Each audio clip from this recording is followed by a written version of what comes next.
कर्टआवबो जोंखौ लाङो लांनाया बोसोरसेयाव खेबसे बोसोरथामनि उनावसो बदिमनिखौ ओंखारदों आरो आथिं आखाइ लहा गाननानै जानाया बिराद खस्थ' उन्दुनायाबो बिराद खस्थ'मोन आरो जोंनिया थानायानो माने थानाय जानाय बिराद खस्थ'मोन भुटान जेलाव आरो बिदिमोन आरो दा बै कर्टआव जेब्ला नोंथांमोनखौ हाजिर खालामोमोन न'निफ्राय बेफोरबायदि थांनाय बा फोनांजाब खालामनो थाखाय मोनदोंमोन नामा? गैया जेबो मोनाखै बेफोरबायदि गावसिनि आयेन गावसोरनि आयेन बायदि नोंथांमोनखौ दोननाय जादों बिदि जोंनि बिदा फंबायफ्रा आखायाव हाथियार लानानै हाग्रा बंग्रा माने थानो गोनां जादोंमोन गोबाङानो आर्मि पुलिसजों बुथारजादों सोरबा हमजादों दिनैबो जेलाव दङ नङा होमबा सानफ्रामबो जायफोरनि फिसालाफ्रा फिसाजोफ्रा हाग्रायाव थाहैदों म्यानमार बांलादेश ओरै भुटान बबेबा हाग्रा बंग्रा लुवार अरजानाय नङा होमबा जिबौ माने सौजानाय गोबां बेबायदि खस्थ' लानानै थाबाय थादों बिसोरनि बिमा बिफाफ्रा सानफ्रामबो दहाय गियोमोन आर्मि पुलिस नुबा बागदावखाङोमोन आंनि फिसालाया मोजाङै दंना गैया फिसाजोआ मोजाङै दंना गैया बेफोरखौ साननो गोनां जायोमोन दिनै बिटिआर सुक्ति जानायनि उनाव गोजोन सान्थि जानायनि उनाव दिनैनि बे 21st सेन्चुरियाव नोङो अस्त्र हमनानै हाग्रायाव थानानै आन्दलन खालामनो समायला बेखौ माने साननानैनो दिनै जोंनि दावहारुफ्रा जोंनि रिभलुसनारिसफ्रा जोंनि जांख्रिथाय लाबोग्राफ्रा बिथांमोना बयबो सानलाय हलाय आरो बर' माहारिनि माने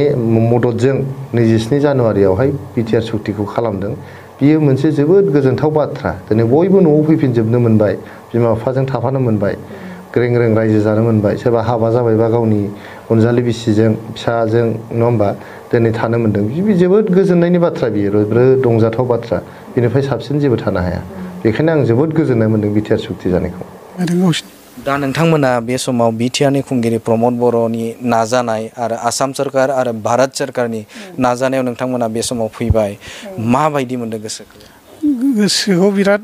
बिटिआरनि दा मा होनोमोनलाय बेयो जोंनि चिफ सारा जों प्रमद बर'आ जोंखौ गावसोरनो नाजानानै गावसोरनो लाना फैबाय आरो जों जोबोद गोजोननाय मोनदों आरो दा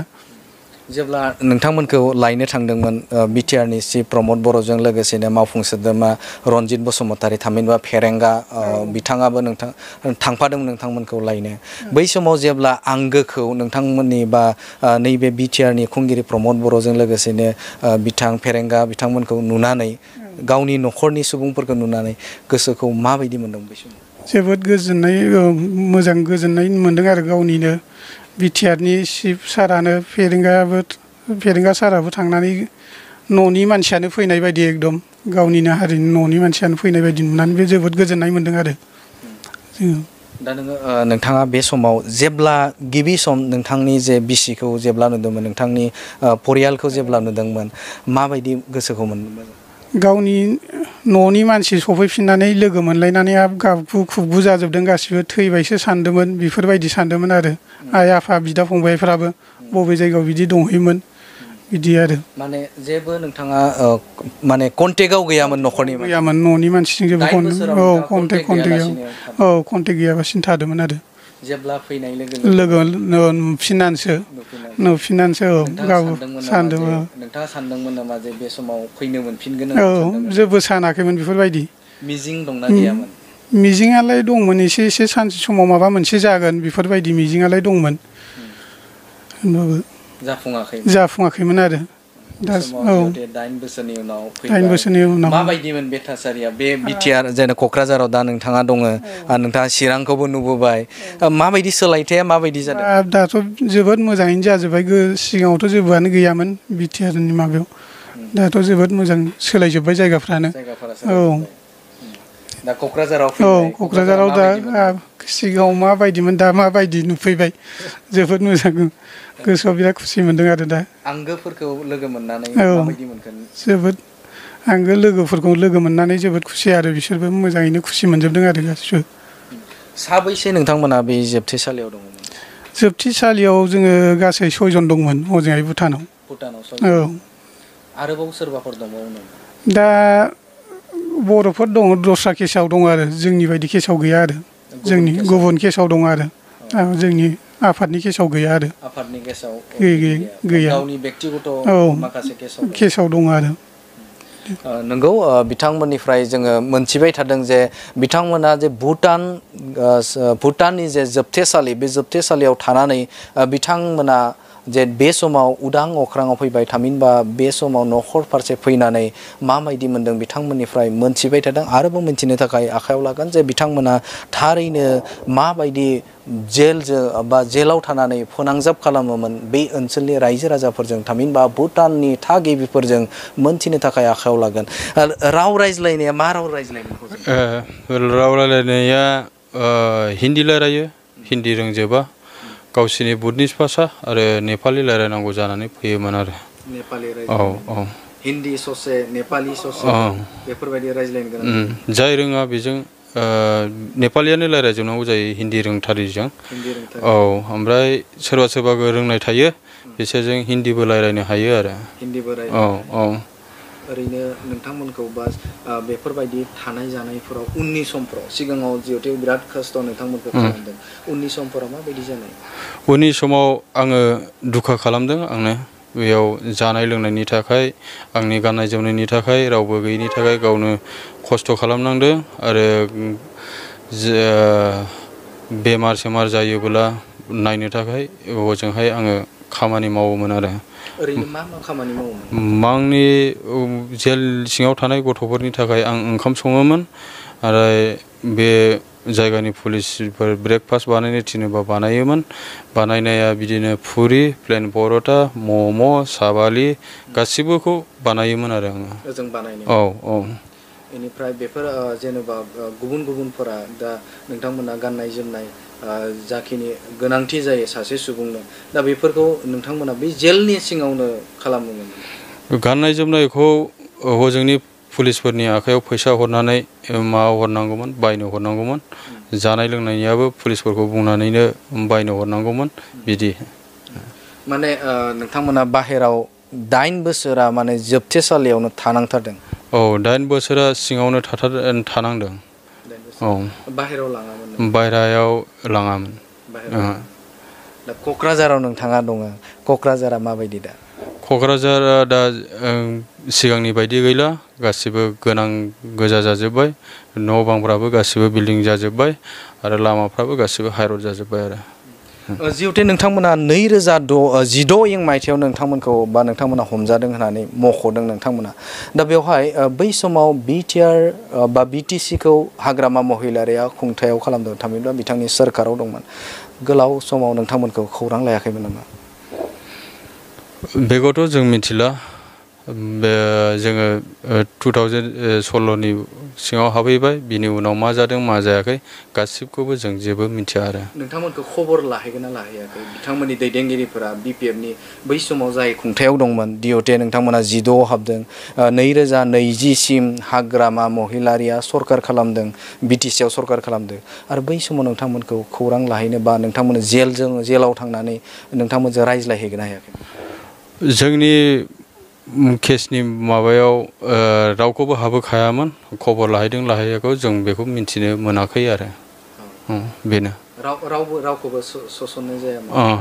माने नोंथांमोननि बेलायाव जाखिनि बेवहाय नोंथांमोना दंहैयोमोन दा बेवहाय गुबुनखौ सोदों सोआखै बेफोरबायदि मोनथियामोन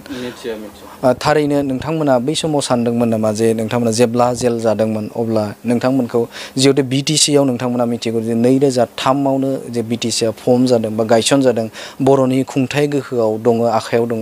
बिथांमोनखौ लुबैजायोमोन नामा नोंथांमोना जे नोंथांमोनखौ उदां खालामनो थाखाय लुगैनायालाय लुगैयोमोन नाथाय हजोंहाय बेबायदि मोनथाय नायनो बा माबा रायलायनो हानायनि गोहो गैया बेखौ जोङो मिथियोमोन आरो दा बिनि थाखायनो सिगांनि सारमोनहाबो नायाखैबो जानो हागौ बा खबर लायाखैबो जानो हागौ आरो दा बे समाव नोंथांमोनजों जे नैबे बिटिआरनि खुंगिरि प्रमद बर'आ जे नोंथांमोनखौ सावरायनानै बा नोंथांमोनजों फोनांजाब खालामनानै बे समाव लाबोबाय आरो बे समाव नोंथाङा बिथांमोनखौ बा बिथांमोन जे खामानि मावनायखौ माबायदि मोनो दा आङो मोजांखौनो मोनदों प्रमद सारा दा बा बिटिआरनि गासिबो मिनिस्टार सारमोना गासिबो रायलायनानै लाबोदों दा आंनि गोसोआव गोजोननाय मोनदों आरो नोंथांमोनखौ दा बेनिफ्राय लाना गुवाहाटियाव नोंथांमोनखौ लाबोनाय जाबाय दा बे ओनसोलाव माबाफोर केसफोर बेफोरबायदि दंबावो नामा जे नोंथांमोनखौ जे फिन आरोबाव जोबथेसालियाव बा बेफोरबायदिनो माबाफोर दा जोंनिया सिगां दङमोन दा बेखौ सारमोनहा बुंदों सिन्था खालामनो नाङा फोजोबसिगोन होननानै मा खावलायगोन बिटिआरनि खुंगिरि प्रमद बर'खौ आद्रा थानाय जाखिनि केस दं नैबे हालामाव थामहिनबा आसामाव बेखौ मा बुङो बेखौ आङो सानो सारा बेखौबो फोजोबगोन आरो गामिनि सुबुंफोरजों रायज्लायनो मोनगोन ना मोनाखै लोगो मोनगोन ना मोनाखै गामिनि मादै आयं जानायफोरजों रायलायनो मोनबाय मा बुंदों बिसोरबो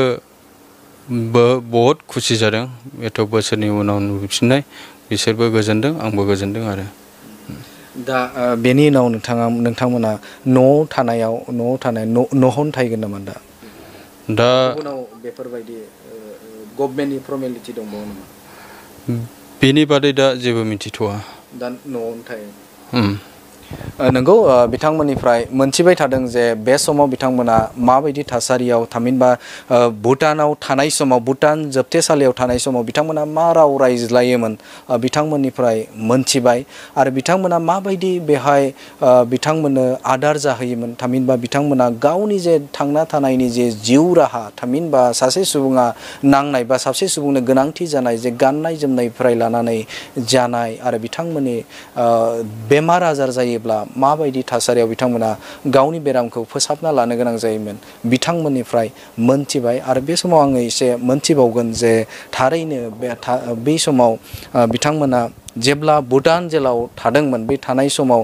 जानाय आदारफोरखौ मा होयोमोन बे समाव जोंहाथ' जोंनियाव ओंखाम जायो जोङो बिसोरना माबायदि आदारखौ होयोमोन ओंखामा ओरैबायदि फुङाव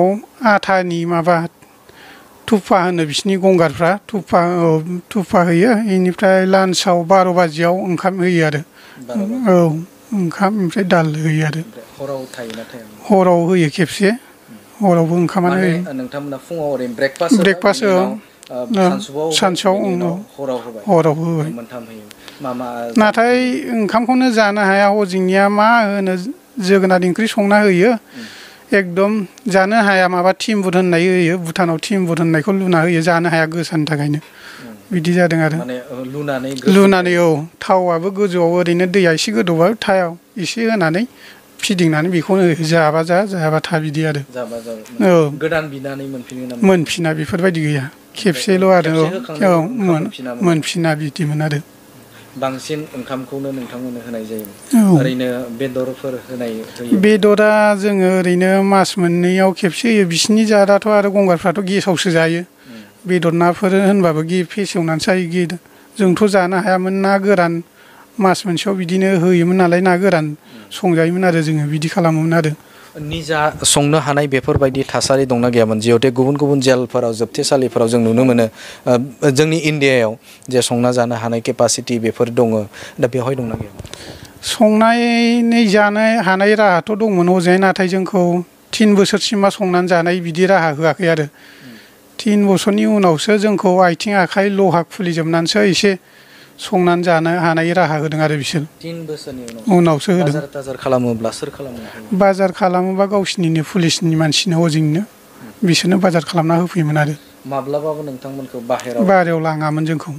बिदि लाङामोन गामिनि सुबुंफोरा नोंथांमोनखौ नुनानै गिबियाव मा राव होग्रोनाय मा होनना बुंग्रोदों जोंखौ हजोंनि गावसिनि भाषा नेपालफोर दङ भुटाननि नेपालफोरनि रायलायदों आरो जोंबो नेपाल रोङामोन रोंनाया एसे उनाव मास मोननै मोनथामनि उनाव रोंलांदों आरो